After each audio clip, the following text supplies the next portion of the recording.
नमस्कार, म मेचीनगर नगरपालिका वार्ड नम्बर 5 को वार्ड अध्यक्ष कनकबहादुर कार्की। हामी 2079 सालबाट निर्वाचित भएर हामी काम गर्ने क्रममा छौँ र यो वडा नम्बर 5 चाहिँ पहिलेको मेचीनगरको वडा नम्बर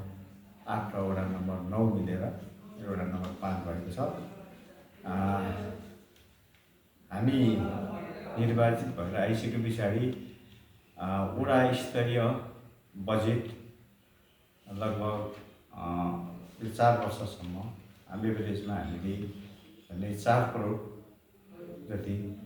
चाहिँ वडा मार्फत चाहिँ हामीले विनियोजन गरेर विभिन्न विकास निर्माणका कामहरू गरेका छौँ, कतिपय सिपमूलक कामहरू गरेका छौँ र अहिले 4 वर्ष हामीले बिताइरहँदाखेरि यो वडाको भूगोल, यहाँको जनसङ्ख्या, यहाँको आवश्यकता, यहाँको स्थानीय स्रोत र साधन सबैलाई अध्ययन गरेर हामीले भनिरहँदाखेरि पहिले सुरुमा हामी आउँदाखेरि जुन अवस्था थियो त्यो अवस्थाबाट हामीले यहाँको यो वडामा 1300 घर परिवारहरू रहेका छन् घर सङ्ख्याको हिसाबले र अति विपन्न वर्गहरूलाई पिउने पानी, स्वच्छ पिउने पानी अनि अति विपन्न वर्ग जसमा चाहिँ अब चुउने जस्तो पाता छ त्यो किन्न नसक्ने अवस्थामा भएका जनताहरू छन् भने हामी उहाँलाई पहिचान गरेका छौँ। अनि सर्वसुलभ शौचालय कसको छैन त्यो हामीले पहिचान गरेर शौचालय निर्माण गरिदिएका छौँ र यसरी हामीले अहिलेसम्म चाहिँ 25वटा सर्वसुलभ शौचालय निर्माण गऱ्यौँ भने स्वच्छ पिउने पानी जो आधारभूत जनता जो पिउने पानीबाट अलिकति टाढा रहने अनि त्यसको लागि आवश्यक बजेटहरू व्यवस्था गर्न नसक्ने जनताहरूलाई पहिचान गरेर अहिलेसम्म हामीले 250 घर परिवारलाई स्वच्छ पिउने पानीको पहुँचमा पुर्याएका छौँ र यो वडा नम्बर 5 मा बसोबास गर्ने जाति जनजातिको हिसाबले झन्डै हामी 23वटा जात जातिका मानिसहरू बसोबास गरेका रहेछौँ। एउटा तथ्याङ्क हामीले निकालेका छौँ र यहाँ धेरै धर्म, संस्कृति, वेशभूषा, विभिन्न जाति जनजाति भएको एउटा सुन्दर फुलबारी जस्तै बनेको यो हाम्रो वडामा सबै जात जाति धर्म संस्कृतिलाई मध्यनजर गरेर हामीले सबैको जात जाति धर्म संस्कृतिसँग सम्बन्धित रहेर हामीले बजेट विनियोजन गरेर हामीले मठ मन्दिर निर्माण गर्नेदेखि लिएर उहाँको चाडपर्वलाई पनि केही सहयोग गर्ने पनि गरेका छौँ। त्यस पछाडि हामीले शिक्षा, स्वास्थ्य र सिँचाइसँग केन्द्रित भएर काम गरिरहँदाखेरि यो दुईवटा स्कुल छ हाम्रो वडा नम्बर 5 मा बाल कल्याण मावि छ, त्यो 10 शिक्षा प्रदान गर्छ भने मेची आधारभूत विद्यालय कक्षा 8 सम्म शिक्षा प्रदान गर्छ। यी दुईवटा स्कुलको स्तर उन्नतिको लागि यहाँ भौतिक पूर्वाधारको लागि हामीले आवश्यकताको आधारमा बजेट विनियोजन गर्दै त्यसलाई स्तर उन्नति गर्ने कामहरू गरेका छौँ। सम्पन्नतातिर लगिरहने कामहरू पनि गरेका छौँ। स्वास्थ्य चौकी, अतिथि स्वास्थ्य चौकी घेराबारा गर्ने अनि यहाँको यो मेचीनगर 5 मा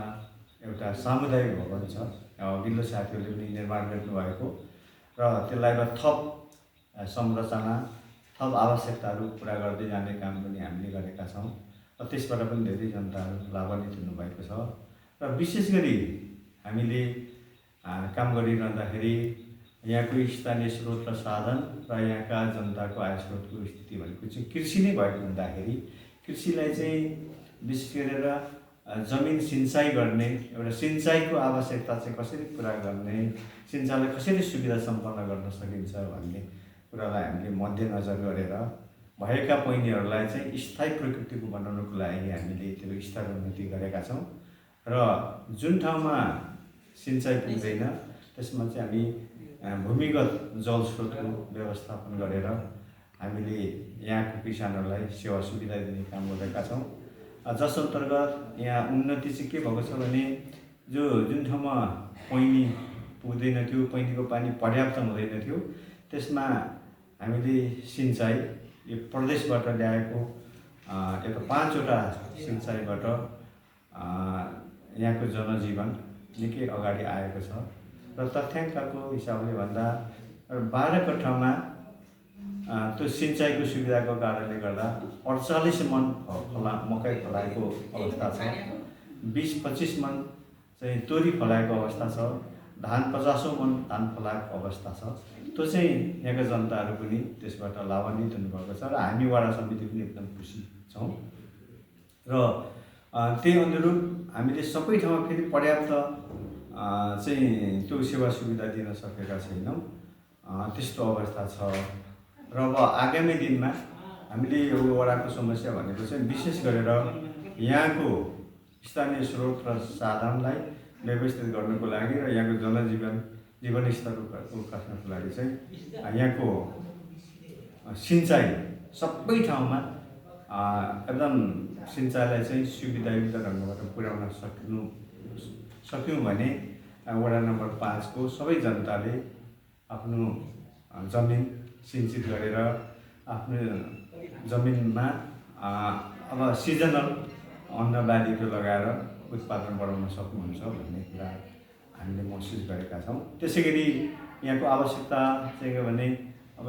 धेरै खोला नालाहरू छन्, बर्खाको समयमा भेलहरू आउँछ, बाढीहरू आउँछ, जसले गर्दा यहाँका स्थानीय जनताहरूको जुन जमिन हो त्यो जमिनलाई चाहिँ कटनी गरेर लगिरहेको अवस्था छ। त्यसलाई चाहिँ हामीले पर्याप्त रूपमा अहिले व्यवस्थापन गर्न सकेका छैनौँ। त्यो चाहिँ अलिक ठुलो रकम चाहिने भएको हुँदा र चाहिँ त्यसलाई चाहिँ हामीले अलि सम्बन्धित निकायमा अब नगर भयो, जिल्ला भयो, अनि सोसँग सम्बन्धित निकायमा जोड्न सक्यौँ भने धेरै राम्रो बनाएर जान सकिन्छ कुरा छ। र सँगसँगै अलिक सेवा सुविधाको हिसाबले यो बाटो स्तर उन्नति भइरहँदाखेरि जनताको आवश्यकता र जनताले चाहना राखेको कुरा चाहिँ धेरैभन्दा धेरै कालोपत्रे भइदियोस् भन्ने इच्छा छ। र त्यो स्वाभाविक पनि हो, हिलो मैलो हुँदैन। त्यसले गर्दाखेरि अलिक बाटाहरू स्तर उन्नति गरेर कालोपत्रेसम्म नपुर्याइरहँदाखेरि यहाँ खाडलहरू पडिरहने र त्यसलाई चाहिँ पटक पटक अब यो समस्याग्रस्त भइरहने भएको हुँदाखेरि अब त्यसको बाटाहरूको चाहिँ स्तर उन्नति गर्नको लागि चाहिँ सम्बन्धित निकायहरू वडा अनि नगर अनि प्रदेश हुँदै केन्द्रसम्म एउटा नीति बनाएर जान सक्यो भने धेरै राम्रो हुन्छ भन्ने कुरा हो। भने अब अहिले तत्काल एउटा समस्या आएको छ, यहाँबाट बगानी एरिया छ, अलिक जङ्गल एरिया पनि अलिक बढी भएको हुनाले यो वन्यजन्तुबाट यहाँको किसानहरूले पालेको बाख्राहरू, सुँगुरहरू एउटा खाइदिने, अनि त्यसले गर्दाखेरि अलिकति त्यसको एउटा आतङ्कको रूपमा अहिले आइरहेको छ। अब यसलाई चाहिँ स्थायी रूपले यसको समाधान के गर्न सकिन्छ त्यो चाहिँ अब हामीले सम्बन्धित निकायसँग समन्वय गरेर यसको स्थानीय जनताहरूको जुन एउटा आय आर्जनको स्रोत हो पशुपालन, यसलाई चाहिँ हामीले सुरक्षित गर्न सकेनौँ भने अलिक समस्या हुन्छ र जनताले त्यो गुनासो पनि राखेको अवस्था छ। त्यसलाई चाहिँ अब राज्यको अब सम्बन्धित निकाय चाहिँ केन्द्रीकृत भएर अब त्यसलाई चाहिँ कसरी संरक्षण गर्न सकिन्छ भन्ने बारेमा चाहिँ लानुपर्ने एउटा ज्वलन्त समस्या छ।